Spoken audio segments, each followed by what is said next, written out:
Hello friends, welcome to Siri Foods. నోరూరించే జ్యూసీగా పొరలుగా ఉండే బాదుషాని స్వీట్ షాప్ స్టైల్లోలాగా ఇంట్లోనే, అది మైదా లేకుండా గోధుమ పిండితో చాలా సింపుల్గా ఎలా తయారు చేసుకోవాలో చూపిస్తానండి. ఈ వీడియోలో చెప్పినట్లుగా చేస్తే పంచదార పాకం పీల్చుకుని చాలా జ్యూసీగా వస్తాయి. బాదుషా తయారు చేసుకోవడానికి ఒక మిక్సింగ్ బౌల్ తీసుకుని, ఒక కప్పు గోధుమ పిండి వేసుకుని, చిటికెడు ఉప్పు వేసుకుని, 1/2 టీ స్పూన్ బేకింగ్ పౌడర్ వేసుకుని, 2 టీ స్పూన్ల నెయ్యి వేసుకుని, ఇవన్నీ కూడా పిండిలో బాగా కలిసే విధంగా చేతితోటి బాగా కలుపుకోవాలి. ఇలా కలిపిన తర్వాత నీళ్ళని కొంచెం కొంచెంగా వేసుకుంటూ సాఫ్ట్గా చపాతీ పిండిలాగా కలుపుకోవాలి. పిండిని గట్టిగా కలుపుకోకూడదండి, అప్పుడు పంచదార పాకం పీల్చుకోవు. అందుకని సాఫ్ట్గా కలుపుకోవాలి. ఇలా పిండి కలిపిన తర్వాత మూత పెట్టేసి ఒక అరగంట సేపు అలా పక్కన ఉంచాలి. నేను అరగంట తర్వాత తయారు చేస్తున్నానండి. పిండి కలిపిన అరగంట తర్వాత పంచదార పాకం తయారు చేసుకోవాలి. దీనికోసం వెడల్పాటి గిన్నె కానీ మూకుడు కానీ పెట్టుకుని, ఒక కప్పు పంచదార, ఒక కప్పు నీళ్లు వేసుకుని మంటని మీడియం ఫ్లేమ్లో ఉంచుకుని మనం పంచదార పాకం తయారు చేసుకోవాలి. ఇక్కడ పంచదార ఎలాంటి పాకం రావాల్సిన అవసరం లేదండి. ఇలా పంచదార అంతా కరిగిపోయిన తర్వాత 1 లేదా 2 నిమిషాలు మీడియం ఫ్లేమ్లో ఈ విధంగా మరిగితే సరిపోతుంది. మనకి గులాబ్ జామున్ పాకం ఉంటుంది కదా, అలా వస్తే సరిపోతుంది. జస్ట్ నూనెలాగా చేతికి అంటుకుంటూ ఉంటే సరిపోతుంది. మనం పట్టుకుని చూస్తే మనకి నూనెలాగా అంటుకుంటుందండి. అప్పుడు మంచి సువాసన కోసం ఒక 1/4 టీ స్పూన్ యాలకుల పొడి వేసి కలిపేసి స్టవ్ ఆఫ్ చేసి పంచదార పాకం గిన్నెని పక్కన ఉంచండి. ఇప్పుడు బాదుషాలు తయారు చేసుకుందాము. ఇలా మనం కలుపుకున్న పిండిలో నుంచి ఇలా మీడియం సైజు ఉండలాగా తీసుకుని ఈ విధంగా కొంచెం గుండ్రంగా చేసుకుని, ఇక్కడ చూపిస్తున్న విధంగా మధ్యలోకి ఈ విధంగా వేలుతోటి చిన్న కన్నంలాగా పెట్టండి. చుట్టూరా గుండ్రంగా బాదుషా షేప్ వచ్చేటట్లుగా తయారు చేసుకోవాలి.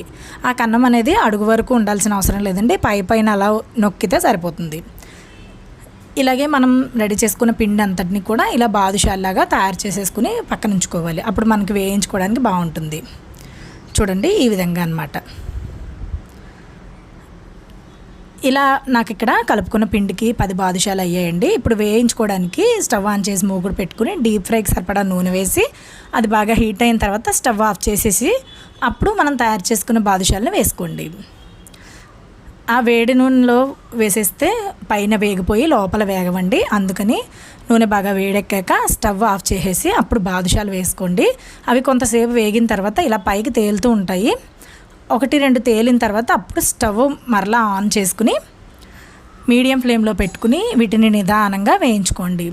ఇవి వేగడానికి ఎక్కువ టైమే పడతాయండి, వెంటనే వేగిపోవు. హై ఫ్లేమ్లో పెట్టేసి వేస్తే ఏంటంటే లోపల పిండి అనేది పచ్చిగానే ఉండిపోతుంది, వేగదు.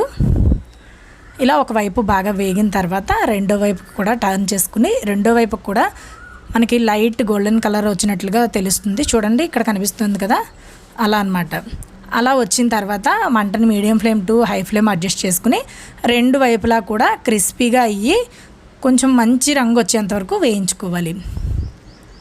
అప్పుడే మనకి బాదుషాలు అనేవి బాగుంటాయి. చూడండి, క్రిస్పీగా వేగి మంచి కలర్ వచ్చాయి కదా. ఇప్పుడు వీటిని తీసి మనం ముందు తయారు చేసుకునే పంచదార పాకంలోకి వేసుకోవాలి. ఒకవేళ పాకం చల్లారిపోతే మరలా కొద్దిగా వేడి చేయండి.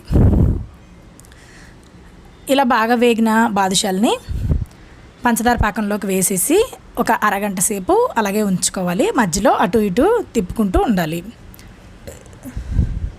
ఇవి ఇలా క్రిస్పీగా మంచి రంగు వచ్చేంత వరకు వేయించుకోకపోతే కనుక పంచదార పాకంలో వేసేసిన తర్వాత కాసేపటికి మెత్తగా అయిపోతాయండి. మనకి ఇప్పుడు నేను చెప్పినట్లుగా చేస్తే కనుక అచ్చం స్వీట్ షాప్లో ఎలా అయితే వస్తాయో అలాగే జ్యూసీగా పొరలుగా వస్తాయి. చూడండి, అరగంట పోయాక చూపిస్తున్నాను. అన్నీ చక్కగా పంచదార పాకం పీల్చుకుని ఎంత బాగా ఉన్నాయో. ఇప్పుడు వీటిని పాకంలోంచి తీసేసి మనం చక్కగా తీసుకుని తినొచ్చు. ఇంతేనండి. పైన ఏదైనా డ్రై ఫ్రూట్స్తో గార్నిష్ చేసుకుని సర్వ్ చేసుకోవచ్చు.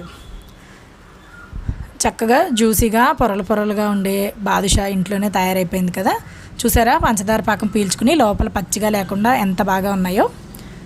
అలాగే ఈ వీడియో చూసి మీరు ఇంట్లో ట్రై చేస్తే మీకు ఎలా వచ్చిందో నాకు తప్పకుండా కామెంట్ సెక్షన్లో రాసి తెలియచేయండి.